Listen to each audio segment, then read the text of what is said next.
Hello friends, good morning, welcome back to our channel. তো তোমরা সবাই কেমন আছো? আশা করছি খুবই ভালো আছো, আর আমিও খুব ভালো আছি। তো সামনে WBP এক্সাম, তো অনেক হার্ড প্রিপারেশান নিতে হবে। তোমরা তো নিশ্চয়ই বুঝতেই পারছো যারা যারা প্রিপারেশান নিচ্ছ, তো আমিও প্রিপারেশান নিচ্ছি। তো বাইরের ভিউটা দেখলে কত অন্ধকার, আর এদিকে বাপ্পেটি নিশ্চিন্তে ঘুমাচ্ছে, আর আমি এদিকে বই নিয়ে বসে পড়েছি। পড়তে হবে, সিলেবাস কমপ্লিট করতে হবে, মাথায় হেভি একটা টেনশন কাজ করছে। তো যাই হোক, আমার ফার্স্ট কাজ হচ্ছে রুটিন তৈরি করা। আমি সারাদিনে কী পড়বো, তো রুটিনটা করা থাকলে কি একটা চাপ থাকে যে আমাকে এটা কমপ্লিট করতেই হবে। তো সেই অনুযায়ী আমি রুটিন করে ফার্স্ট বসে পড়ি জিকেটাকে নিয়ে। সকালবেলা আমার রুটিনে থাকে প্রতিদিন আমি 4:30 উঠি, কিন্তু আজকে এত টেনশন হচ্ছিলো, তো 3:30 ঘুমটা ভেঙে গেছে। তো 4:30 উঠে 2 ঘন্টা 6:30 অবধি আমি জিকেটাকে পড়ি। তারপরে হচ্ছে জিকেটা পড়ার পর আর সময় হয় না। তো তারপরে আজকে হঠাৎ করে কী হয়েছে জানো তো, কারেন্ট চলে গেছে। তারপর কি করবো অন্ধকারে বসে বসে, তো বাইরে গিয়ে একটু ওয়ার্কআউট করলাম। তো আমার যাই মেয়ে একটু লাভ দইটা চাইলে, আমি বললাম না এখন নিতে হবে না, পরে নিবি, আমি একটু ওয়ার্কআউট করে নিই, এক্সারসাইজ করে নিই, তারপরে পড়িস। তো তার মধ্যে বাড়ি এসে আবার পড়ে আবার মেয়েকে দেখি উঠে পড়েছে। মেয়ে আমাকে ডিস্টার্ব করে যথারীতি, এক ছোটো মেয়ে হলে যা হয়। তো খুব চঞ্চল, সারাদিন ওর পিছনে চিৎকার করতে হয়। তো চিৎকার করতে করতে আমার মাথায় পুরো খারাপ হয়ে যায় সত্যি কথা বলতে। তো যাই হোক, ছোটো বাচ্চা তো একটু বিরক্ত করবেই, তাও কোনো ম্যাটার না। তো আমার মতো পড়তে শুরু করে দিয়েছে, ABCD লিখছে এখন। তো এরকমভাবেই সারাদিন আমি যতক্ষণ থাকি আমার কাছে, আমি পড়াশোনায় ওকে করাই।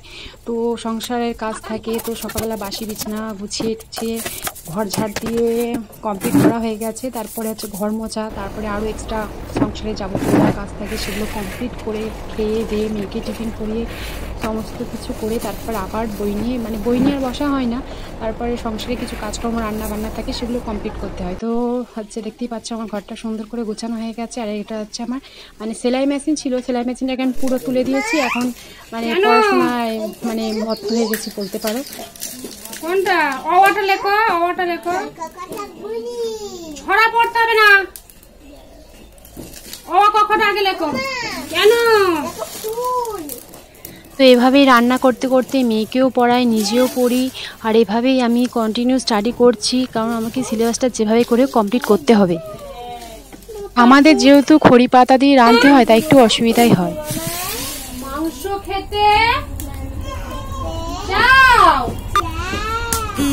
মাংস দেব তোমায়,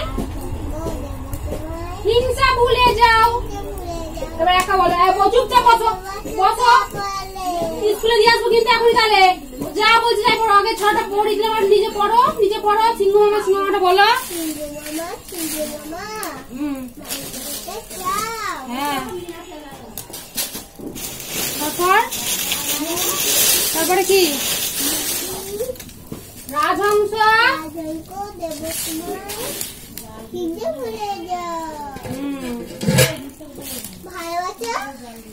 ভালোবাসতে হবে না, স্কুলে থাকলে কি ভালোবাসতে হবে না? মাছ রাঙা পাখি রে,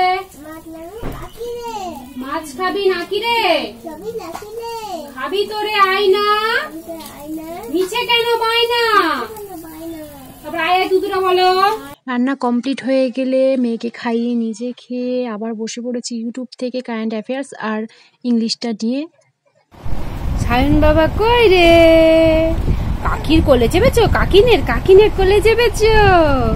কি করছে কাকিন? তোমায় বসিয়ে রেখেছে। দুপুরবেলা রান্নাবান্না কমপ্লিট হয়ে গেলে, খাওয়া দাওয়া হয়ে গেলে, সমস্ত কাজ গুছিয়ে নিয়ে আবার বসে পড়ি ম্যাথটাকে নিয়ে। ম্যাথটা আমি 3-4 ঘন্টা সময় দিই। আমি অঙ্কবাজার থেকে ম্যাথটা করছি একটা চ্যাপ্টার ওয়াইজ।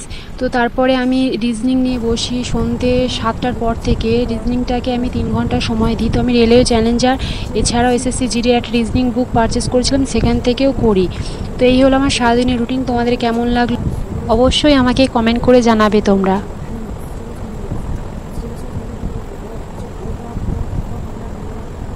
হচ্ছে বজরংবলী ভাইজান চলে এসছে। তো আমাদের এখানে প্রতিনিয়ত এরকম হনুমান চলে আসে, কিন্তু প্রচুর হনুমান আছে, প্রচুর।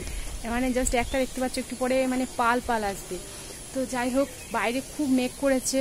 তো আমার ভিডিও তোমাদের কেমন লাগলো, যদি ভালো লেগে থাকে অবশ্যই লাইক কমেন্ট শেয়ার করে দিও। আর যদি আমার এরকম নতুন নতুন ভিডিও পেতে চাও, তো অবশ্যই আমার চ্যানেলটাকে সাবস্ক্রাইব করে দিও আর পাশে থেকো। তো যাই হোক, 20 জনা চলে গেল, তো আরও এরকম আসছে। আপাতত ভিডিওটা এখানেই শেষ করলাম।